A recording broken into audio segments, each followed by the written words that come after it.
Winner, winner, chicken dinner. Winner, winner, chicken dinner. There it is. Yeah, try it. Winner Winner Chicken Dinner itu adalah kalimat kiasan yang identik dengan film ini. Yang pertama disautkan oleh seorang dealer dari Cina. Dia selalu berteriak seperti itu jika mendapatkan blackjack. Sudah 50 tahun lebih, tapi kalimat itu masih populer sampai sekarang. Film ini berjudul 21 yang bercerita tentang sekelompok mahasiswa pintar yang berusaha membuat kasino bangkrut menggunakan rumus matematika. Tanpa berlama-lama lagi, langsung saja kita masuk ke dalam filmnya. Mau film horor? Atau yang lucu-lucu?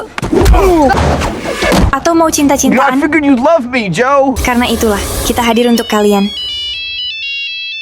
Film ini dibuka dengan seorang pria bernama Ben yang mengajukan beasiswa kuliah gratis di Harvard. Di sini terungkap bahwa Ben pernah menjuarai lomba matematika se-Amerika. Sayangnya, beasiswa tersebut hanya diberikan kepada satu orang saja, sedangkan yang mengajukan lebih dari 70 orang. Karena masalah ekonomi, dia mengurungkan niatnya berkuliah di Harvard dan berkuliah di kampus yang biasa-biasa aja. Di setiap harinya, ia pun sempat meluangkan waktu untuk bekerja dan berdiskusi dengan teman-temannya. Hari-hari selanjutnya Ben lakukan seperti mahasiswa biasanya. Karena Ben ini tergolong mahasiswa yang pintar. Di setiap kelasnya, dia selalu menjadi pusat perhatian dari mahasiswa ataupun dosennya.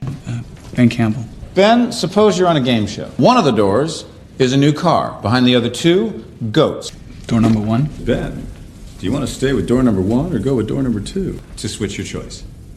Yeah. How do you know he's not playing a trick on you? I wouldn't really care. I mean, my answer's based on statistics. Enlighten us. A 33.3% chance of choosing right. 6.7% if I choose to switch. Thank you for the extra 33.3%. Exact. And let simple math get his ass. Suatu saat ketika Ben lagi mengerjakan PR-nya, dia didatangi seorang mahasiswa dan mengajaknya ke suatu ruangan. Di sana Ben melihat beberapa mahasiswa yang lain. Mereka bernama Fisher, Joy, Kiana, dan Jill. Dan juga dosennya yang bernama Mickey. Karena kepintarannya, sang dosen tertarik kepada Ben dan mengajak Ben untuk bergabung bersama timnya dan mengikuti sebuah permainan kartu yang bernama Blackjack. Karena kepintarannya Ben, Mickey yakin jika Ben mempunyai potensi yang sangat bagus dan Blackjack bisa membuatnya menjadi kaya raya. Well, if you're making so much money at this, then why did he take it? This is profitable. Yeah, I can't do it, so I'm sorry. We pay better. How did you know that? I like to take an interest in my students. Ben, let the car drive by itself. Ben, you were born for this. Thank you. So, I'm sorry. Ben, you're one of my favorite new students. Ben menolak ajakan itu. Keesokan harinya, saat sedang bekerja, Jill datang ke tokonya Ben untuk membeli sebuah dasi. Di sana Ben grogi, karena Ben ternyata sangat menyukai Jill. Jill menjelaskan maksud kedatangannya ke sana untuk mengajak Ben pergi ke Las Vegas bersamanya. Dia akan menjadi apapun yang Ben inginkan jika Ben mau pergi ke Vegas. Singkat cerita, Mickey sedang memberi pengarahan seputar permainan blackjack kepada mahasiswanya. Namun, semuanya tidak ada yang bisa menjawab. Sampai pada suatu saat, ada suara lantang yang menjawab. Plus 13. Ternyata, itu adalah Ben yang memutuskan untuk bergabung bersama mereka. Sejak hari bergabungnya, Ben pun memperdalam ilmunya mengenai permainan blackjack. Saat istirahat, di dalam kelas Ben tak pernah lepas mempelajari dan menghafal setiap kartu. Dan untuk memudahkan permainan bersama timnya ini, dia juga turut menghafal kode angka yang diungkapkan dengan sebuah kata. Di suatu kesempatan, Ben menyatakan alasan dia mau bergabung. Tidak lain tidak bukan, karena butuh biaya tambahan untuk kuliahnya di Harvard, di mana hanya membutuhkan $300.000. Setelah mendapatkannya, dia akan keluar dalam tim yang dibuat Mickey. Tibalah di akhir pekan. Ben sangat terpukau dengan pemandangan kota Las Vegas, yang seperti tidak pernah tidur. Sebuah kota dengan puluhan kasino. Saat tiba di hotel yang cukup mewah, Mickey membagikan identitas palsu kepada semua anggota timnya, agar mereka semua terlihat cukup umur, agar bisa masuk ke kasino. Mickey menjelaskan ketika sudah sampai di dalam, mereka harus berpura-pura tidak mengenal satu sama lain. Waktu yang ditunggu pun tiba, Ben memperhatikan temannya yang sudah berada di dalam. Dan ketika kode diberikan, Ben lalu duduk dan memasang taruhannya. 10,000. Sweet. So sweet. 8. The count's still plus 16. 5. The count's 16. Can I split those? Jack. Counts plus 15.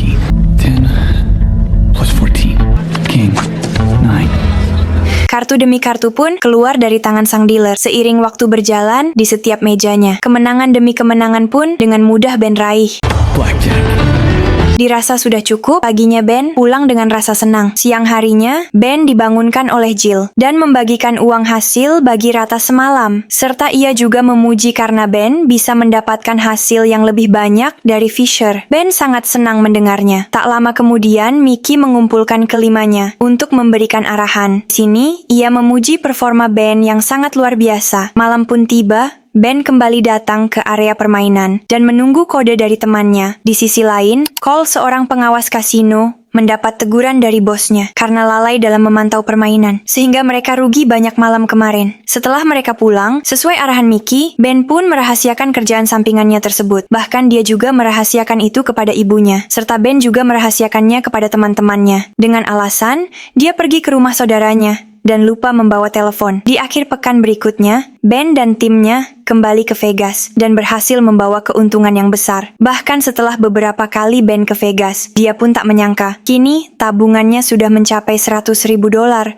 dan hanya tersisa $200,000 lagi untuk dirinya pergi ke Harvard. Karena punya uang yang banyak, Ben dan timnya pun berfoya-foya pergi berbelanja. Mereka bisa membeli apapun yang mereka mau. Namun, kemenangan yang berturut-turut Ben itu dicurigai oleh Cole, dan pemilik kasino pun yakin kalau Ben tidak bekerja sendirian. Di CCTV, terlihat kalau Kiana memberikan kode kepada Ben agar Ben masuk ke dalam permainan. Setelah semuanya beres, mereka pun kembali merayakan kemenangan mereka dengan berpesta. Dan kini akhirnya Ben bisa berduaan dengan Jill dan menghabiskan malamnya bersama. Cole, Yeah. your boy's back. This girl's only betting the table minimum. Why she keep looking at him? She's playing the table minimum. Scratch her head. There it is. I'm telling you, they're working together. Saat kembali ke Boston, teman-temannya merasa Ben telah berubah. Dia tidak peduli dengan proyek yang mereka telah kerjakan. Dengan berat hati, temannya mengeluarkan Ben dari proyek tersebut. Akhir pekan pun tiba, tapi kejadian Ben yang dikeluarkan dari proyek oleh temannya itu membuat Ben tak fokus untuk bermain. Bahkan Jill pun datang untuk menyuruhnya keluar di meja yang kartunya sudah tidak jelas itu. Di sini, pertama kalinya Ben kalah besar, dan itu membuat Mickey marah karena ia rugi $200,000 dan menuntut Ben untuk membayarnya. Ben yang kecewa mengajak temannya untuk melanjutkan permainannya semalam lagi dengan untung yang akan dibagi rata, namun kali ini mereka menggunakan uangnya sendiri. Saat memulai, Mickey memberitahu pihak kasino kalau Ben melakukan kecurangan. Cole langsung bergerak menuju meja Ben untuk menangkapnya. Di sana Ben diinterogasi, bahkan dipukul sampai babak belur, hingga terungkaplah sebenarnya Ben adalah seorang mahasiswa yang bekerja sama dengan musuh lamanya selama 25 tahun, yaitu Mickey. Me and Mickey, we go way back. He was very persistent. My casino was taken. Can you imagine that? Funny thing though, I never saw Mickey Rose after that. Never. Ben keluar kasino dengan keadaan babak belur. Saat kembali ke Boston, penderitaan Ben tampaknya belum selesai. Dalam sebuah surat, ia pun terancam dikeluarkan dari kampusnya. Bahkan uang tabungannya pun telah lenyap. Berbeda dengan dua teman Ben lainnya. Mereka justru mendapatkan juara pertama dari proyek robot yang telah mereka rancang. Ben yang merasa bersalah datang meminta maaf dan menceritakan apa yang terjadi selama ini. Beberapa hari kemudian, karena tak mau kehilangan segalanya, Ben kembali datang menemui Mickey untuk meminta kembali ke Vegas. Mickey menyetujuinya, tapi dengan syarat Ben harus untung besar. Ben meminta Mickey untuk bermain bersamanya demi untuk meningkatkan keuntungan mereka. No, I need this, Mickey. I played in a long time, Ben. And I might even get that sabbatical. Just went back to the head of the class. The stakes are high and it's more dangerous. It's gonna be the biggest. We can't mess around. This game is about the past and the future. This is our last time. Let's go make a killing.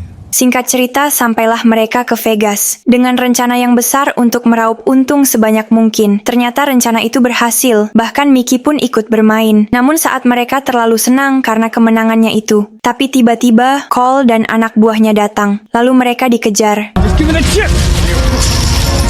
Nice to see you. Have a good night.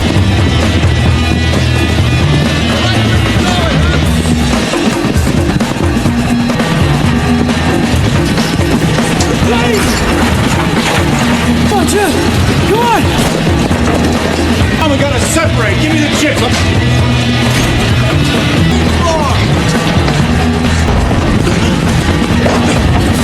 This way.